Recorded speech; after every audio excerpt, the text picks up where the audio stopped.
歡迎來到新聞頻道，明星們很高興您訂閱了該頻道。檀健次震耳欲聾網播定檔 1.9 不完美的律師，最真實的正義。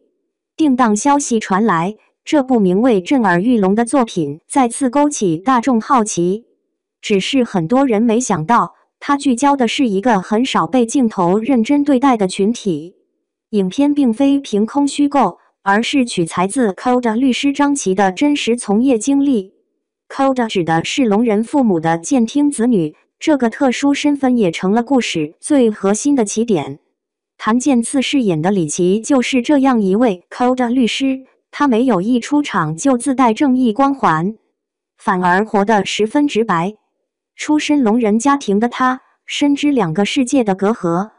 卻沒想着一開始就為同類發聲，而是把手語優勢當成了進階的籌碼。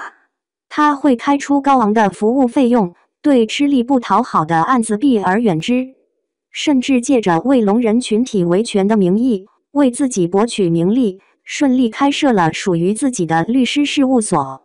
這樣的主角設定打破了很多固有印象，畢竟在不少作品裡，涉及弱勢群體的故事，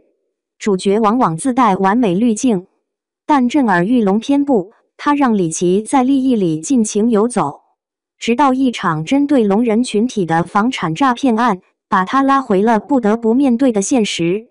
王艷輝飾演的金松峰同樣是 Code， 卻選擇了截然不同的道路。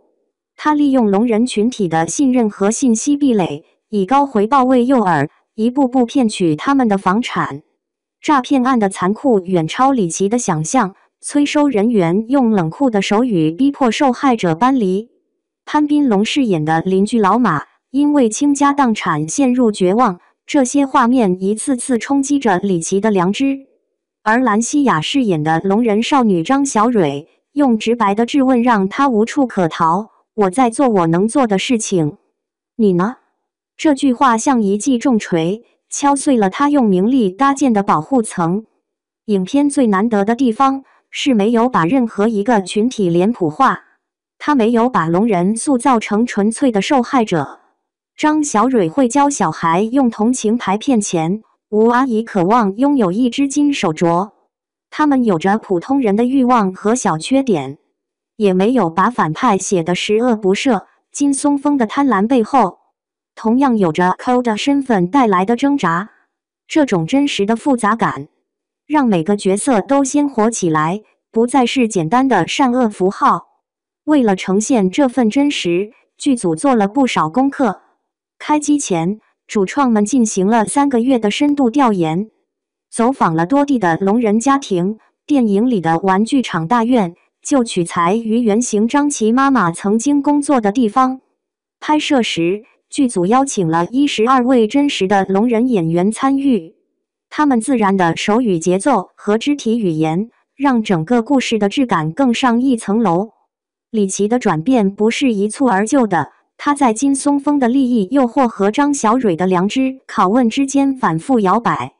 直到最後，他選擇放棄唾手可得的名利，聯合王哥飾演的助手湯宇軒收集證據，帶領受害聾人維權。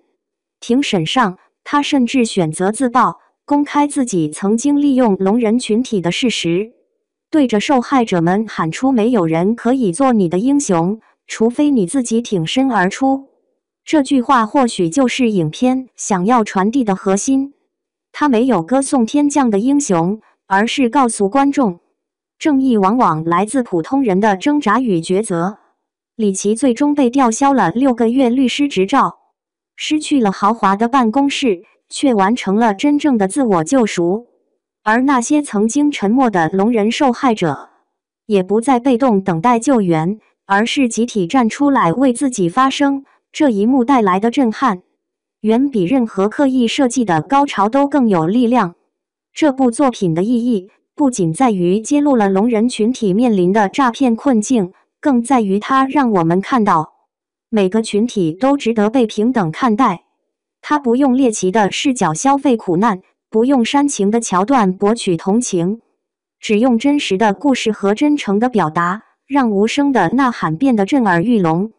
當定檔的消息再次提醒大家這部作品的存在，或許正是在邀請更多人走進這個被忽略的世界，聽見那些不被輕易察覺的聲音。